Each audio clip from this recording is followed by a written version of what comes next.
Can't wait to see when Cluely drops their cheating app on Oakley glasses. Welcome to the Friday Flow with Jordan and well, let's go. Fact news and all the trends. Tune in now with your friends. Will Bewley. Jordan Emro, how are you doing? How's it going? I'm good. How are you? Wonderful. Happy Friday Flow. It's actually Friday today. What do you know? Recording this on a Friday for Friday distribution. That means Love there's it. a lot of stuff that needs to happen to get this out, but we're excited. Rapid It's good to be back at turnaround. good to be back at our usual time frame. Yes, agree. Well, let's just dive in. I mean, I don't even want to do any early banter here. I think we just get into it because there's a lot to talk about, starting with Base44. Some of you might know, but it's not huge, but it's one of the first big acquisitions of a company run by one person. So pretty big milestone in the world of vibe coding. It's interesting because the product itself is vibe coding. So, and I obviously have a demo of it because, what's Has it been Friday Flow vibe without a coded? demo? Has it been vibe coded? And how much did they sell for, John? They sold for 80 million in cash to Wix. Definitely a good acquisition. I think on both sides, way better for Base44. I mean, this guy now has got 80 mil, pretty sweet. But yeah, it is literally like a V0 or a Lovable, which we've talked about in the past. Let me just give you a little demo. Let's see it. Here is the quick TechCrunch article for you, and then here we go. Boom. On the left, this is a pretty typical UI for a vibe coding platform. On the left, you talk about what you want. On the right, it renders the application. I said I want to build a web app of San Francisco. Let me store some restaurants. Great. It went through. By the way, single shot prompt right here. It went through. It did a little checklist. It even found a couple restaurants to pre-populate for me. And then it rendered this beautiful map here. And it added Tony's Little Star Pizza. Nice. It Some ammunition there. Tartine. Love Nice. that. And then this I just added myself to make sure that I could add test rest. Oh, nice. Boom. So pretty cool. I've seen these before. Let's see, I think 250,000 users of the platform. Profitable. I don't remember if I got asked to pay for like an upgrade or something, but this one's free for me. There is a little lie here. It's not really solo. He says there's like 6 people working there, but it's close enough. So, this guy made We'll give him the away credit. like We'll a give him the bandit. credit. Yeah. What do you think? It's cool. It's not a team of like 1,000 getting it's not. acquired for 80. It's a very small team. It's nice. I think just looking at it, that was very, very clean UI that it generated. I think it's worth calling out that vibe coding has been around for like literally less than 6 months. And so people have been doing it in ChatGPT for a little bit longer than that. But we're really like very, very early in this. And so this is a very early outcome, very successful outcome. I do think that if they really wanted to stick with this, they could have added, they could have raised money at a much higher valuation than that. They could have then built something much bigger. It really depends what you want to be doing. At the end of the day, I think it's a great outcome for a little bit of work. It seems like they had a lot of great traction though. Yep. And that made me think a little bit about like the spectrum of vibe coding as well. So like you kind of have on one extreme more of kind of like the developer co-pilot scenario, your cursors and things that a lot of our engineers use, and there's an element there of vibe coding. And then the other extreme is like everything is integrated. You don't need to think about how to spin up a database, storage, analytics. It's all in the app. And I think those are I think that's what Base44 was going for. It's like an all-in-one solution. And you have a spectrum there as well with Vercel and others. So definitely you're going to get a lot of users if you make it super, super simple. I think that's really cool. It's very approachable. So amazing. Yeah, totally agree. And I think so Vercel and Lovable, or let's actually just Vercel compared to this, I agree. I think when you want to persist data, like in Vercel, you say like, hey, I want to actually add a user. I want to like be able to store this restaurant on my map. You do need some sort of database. They make it really easy to integrate. And so you can like add a specific, if you want to use Supabase or if you want to use like Firebase or something, it'll let you just put in like your credentials for it and then it'll connect. This is the extreme where it's like it just has its own database. Like Base44 has its own database. You never say connect to my database. It's just like you don't even care if there's a database. It just works. So agree. We could talk about vibe coding all day long. I want to have a vibe code special pretty soon because I've had a couple really, really interesting conversations exactly to that point. I agree. We should do that. I actually also want to see, and I'm going to set a guess here. I think within the next 6 months, we're going to see somebody sell a completely vibe coded product for $80 million minimum. So I think this is vibe coded. The whole thing is vibe coded? No, they have a team of 6 people. They built a product. You just said there's a spectrum of vibe coding, though, right? So no, the whole thing was probably vibe coded. There was just probably some of it was little. If there was any coding cursor. coding involved, then it was not vibe coded. I'm talking about someone building an $80 million exit off a Base44 type product. Okay. That's what I want to see. All right, 6 months. I think it'll happen. I think it'll happen. Let's check back in 6 months' time. I think it'll happen. 80 million. If you add 20 million to that, and you work at OpenAI, you could just walk away with 100 million because that is what just happened. Well, it didn't happen, but there was a proposition made for some employees at OpenAI to join Meta for $100 million signing bonus. It's fucking nuts.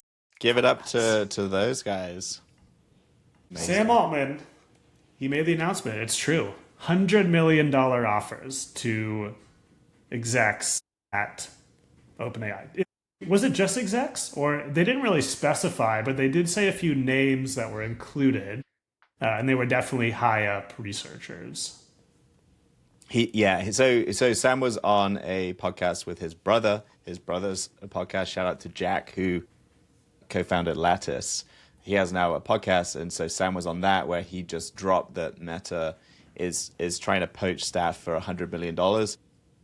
Sam said that no, he kind of gave it a little bit of a dunk. He's like, no one has taken the offer. So I think that's pretty funny. But yeah, completely wild. Completely unheard of. $100 million sign-on bonuses. It's getting to really crazy levels. Meta, I think we spoke about this a little bit last week with Alex Wang going over, is kind of feeling, I think, the pressure, and this kind of talks to that as well. We have more Meta news that we'll talk about as well, but for context, $100 million sign-on bonus. I just did a Google of like what's the average pay for a Fortune 100 CEO. It's about 17 million. So this is like some like AI engineers, maybe like 24-year-olds being paid multiples of what a Fortune 100 CEO gets paid to join Meta. It's truly ludicrous. I don't know how short-lived this is, or if this is like this is the net new. This is the new tier. Well, we talked about this a couple weeks ago. Yeah, Alex Wang joining Meta for $14 billion. They actually said somewhere, and I think in another podcast I listened to, they said, is he worth 100 or is he worth 14 billion? Or is he worth 100 million? Like, did they just overpay by, $13.9 billion? In order of magnitude. But it's very obvious that talent is scarce, right? Like the talent to be able to become truly bleeding edge and truly like better than your competitors. Like there are a finite number of incredible 1000x AI researchers out there. And so this 100 million is a drop in the bucket for them, right? Like, I guess. Supposedly, yeah. I mean, they're spending billions on this entire build out. They've spent more on this on the metaverse over the last 5 years. So I think, and this has real revenue behind it as well. Yeah, I think it's crazy. I think it's really interesting to see. We'll see. We spoke about it. People are willing to pay a lot for superstars, and it's kind of a little bit more like an NBA team getting max contracts than it is your regular run-of-the-mill sort of employment agreement. It's really crazy. The other big news that we can touch on as well is, so that's 100 million. What about the 1 billion price tag? And that's the estimate that Meta is also paying. They're splashing out a lot at the moment for Nat Friedman, who's the former ex-GitHub CEO, and Daniel Gross, who's currently the CEO of SuperSafe Intelligence, which is Ilya's startup. They're looking to buy out. The two of them run, Dan and Nat run a fund together, and there's talks that Meta are buying that fund for $1 billion to bring them both in-house. And this is reported after the failed attempt of acquiring SSI, SuperSafe Intelligence, the startup itself, for $32 billion. They just now are going to actually just go poach the CEO. So I guess Ilya's kind of left out on the outside a little bit. Dan Gross is going to move over. Just crazy, the amount of stuff changing hands, these max contracts that are happening. Will it continue? Is it just Meta that's paying for these big bills? Or will we see everyone doing this, Jordan? And when are we bringing in our first $1 billion superstar? Let's see, which question do I answer first? Let me go with the former. What do I think? I think there's so much freaking money just being thrown around that like the 100 million doesn't even sound that big anymore when we're talking about these $30 billion acquisition potentials, acquiring this fund for $1 billion. These are like minutia percentages. It's just insane. I don't know. It's just wild to me. When are we bringing on our first $1 billion teammate? I don't know. I'll look into it tomorrow. We'll see if we can afford it. I gotta look at our bank account. Go talk to our recruiters and see what. Yeah, let them know we've got we've got a new posting out. Yeah, we'll see. We'll see. Okay, next is quick. This is a quick one. It's also kind of going off of the vibe code theme. This company called Softr, I just found them. They're basically identical to what I consider very identical to Airtable. Airtable is great. We love it. It has an insanely nice developer experience as well. So like integrating in. So it allows like non-technical people to build out dashboards. That kind of has like their own database in the back end. So Softr is doing the exact same thing. They just have a different pricing model. And I think what's interesting is a lot of companies, it's much easier to build an Airtable today than it was 10 years ago. And so there's kind of multiple markets for this type of this type of service. We actually looked into Airtable ourselves because we have a lot of different, we do use Airtable for quite a few things. But the problem that we found was it's so expensive if you're using it in the masses. So if you need a lot of people to interact with the data within an Airtable, you pay per seat and it's very pricey. And so that's one market of people that they're willing to create a pricing model that will remove a lot of companies like Woflow from it for our use case, but they are taking on like just the pure enterprise. They just want people that are like full-time employees to be using this and paying the full price for it. Softr, on the other hand, this other company, is like more of a one price and it's an unlimited users. And so they're trying to basically break a barrier of a customer demographic, but they're offering literally the same service. So they're taking just a different segment of the market that can't use something like Airtable. So I thought it was interesting because there's a lot of products like that. A lot of products that there's a huge friction point for price, but it's not necessarily the price, it's just the pricing model. What are your thoughts? I think about that a little bit with pricing models. I don't know this product itself. There's always a spectrum, right, for who you target. Do you have a PLG motion, product-led growth? Do you have outbound sales teams? Are you going for the enterprise end? Are you going for the SMB end? All of this kind of comes into business models. And I do think what's interesting in the world of AI is that you don't have a right to have a business model, and I think that there will be disruption. There's like Smartsheet online, right? They're a publicly traded company. I don't know how they're doing in this modern era as well. They also had a per seat model. They don't have no company has a right to exist with its business model. I think we're going to keep seeing changes happening more and more. We're seeing a lot of companies move from per seat to usage based. There's worlds in which people get disrupted all the time from business model sort of innovation, and so maybe this is the start of that. Yeah, exciting to see. Yeah, it's interesting. Okay, now on to something far more important. Back to Cluely. We're always talking about Cluely. I feel like this is just a saga, and I love it. These guys are insane. What are they up to, Jordan? What aren't they up to, Will? They had a party, or they tried to have a party, and it got shut down because they just had too many people go to this party. So I guess the party just got shut down. But a few fun things here. One, I tried to find this video. I was like, hey, how do I find this video? Like, this is obviously a video. The whole thing is he posted a video on Insta or TikTok or something and invited everyone to go to his after party from one of these tech events. And I was like trying to find it. And so the first video that I clicked was this. So this is the first video that I clicked. And Will, tell me if you can recognize any of this audio. Ready? Here we go. Have you ever heard of a legendary party that never actually happened? Because that's pretty much what we're documenting. No Buck LM. Story from San Francisco's startup scene, all centered Yes. on an AI company called Cluely. This was so meta for me to like be like doing some research, and then all of a sudden I think I'm finding the video, but I actually found somebody just used Notebook LM, took the story, created a podcast out of it, and then used this as the screenshot. And they are, 40 views. I mean, not very many views, but like, they're attempting to monetize off of this. I thought it was Really wild. That was amazing. But anyway, so this story was a two-parter there. The first part, they're just going crazy. They're having parties. They're getting shut down. They're just like the absolute Gen Zest of the Gen Z, just like making an amazing startup. I'm assuming 99% of their code is vibe coded. It has to be. What do you think?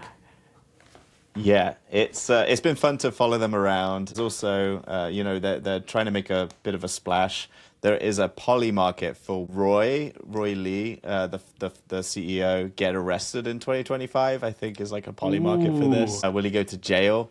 What's the stat? I don't know yet. What's the over under? The breaking news I saw though about 20 minutes ago for Cluely, they just keep making headlines. They've just announced a $15 million fundraise led by Andreessen Horowitz. So, didn't they just raise like 3 months ago? 4 million. Yeah, like 4 million like 2 weeks ago, and now they're doing 15 million. So amazing. Andreessen is backing these young founders. They really like the vibes. I think it's just like, I think we might look back on 2025 and this era, and it's going to be similar to like the 2021 era, but hey, eras keep happening. I love to see it. We're here for it. Congrats to them. Okay, so I love that comment. Like, they love their vibes. So in these investment rounds, like for our next investment round, do we put out a vibe room instead of a data room? Is it all about vibes? Is the new thing just like, oh, these guys are great. Just vibes. Let's get Just them. vibes. Vibe room? What do you Vibe think? room. Let's do it. Let's look into it. I think that'll be great. Right. All right, wrapping up, one more here. Meta has, again, we're talking about Meta a lot. What else is new? They just announced they have launched the, just like the Meta glasses they had before with Ray-Ban, they've just launched them with Oakley. Trying to get a new demo involved here. Look at that. Looks good. I'll be honest, I wouldn't wear these, but I have a very refined aesthetic. More of a Ray-Ban man or an Oakley's man? And who's the target audience with Oakley's? Ray-Ban. Yeah, well, they said they're trying to get more of the athletic group involved here. That doesn't include me, so I'm going to stick with being in the Ray-Ban group. They almost look too cool. I feel like Oakley's is more about like the wraparound sunglasses look. So like, yeah, I think they might have gone too cool with this. They actually kind of look like Ray-Bans to me. I don't know. I mean, in terms of the tech, it's the same as the Ray-Bans. So this is not augmented reality. It's not showing you anything in the screen. It does have little speakers on the side. that are very cool. I have the Ray-Ban version of these, and I actually really do like them. I don't use them all the time, but they're nice to go out and you don't have to bring your AirPods because you could just But here's the listen to music. question: can they capture 3K video? I I didn't even know what know. 3K is. It's not quite don't know, 4K, but it's better than but 1080. I also don't think I care. So there's that. Like, do I need 3K, 4K video? Like, what's the difference? I don't know. Yeah. That's not for me. I'm obviously not a video guy. But it is cool because you can ask me, like, hey, Meta, what am I looking at? Which is like a stupid example because I know what I'm looking at. But you could also be like, when was this building created, right? Like, so if you're walking around a city, you can ask interesting questions. It knows exactly where you are. It knows who you are. I think it's got legs. I think it's got some legs. I'm very excited for when it does become augmented and you start to be able to actually incorporate, pop up display in Ads. your lens. That Ads. Yeah, well, of course. Ads Of in the course. real world. Yeah, course. I think I agree. I think that they are going to become a new platform, and so you're going to have app stores on these. Obviously, Apple tried to do that with their Vision Pro. So I can't wait to see when Cluely drops their cheating app onto some Meta Oakley glasses, so you can truly cheat away in real life. It's exciting. Well, that was an excellent way to wrap this up. Thank you for that, Will. And thanks everybody for tuning in as usual. Subscribe, like, smash, do things. Here we go. Join our other amazing subscribers. Love it. Happy Friday, everybody. Happy Friday. Bye.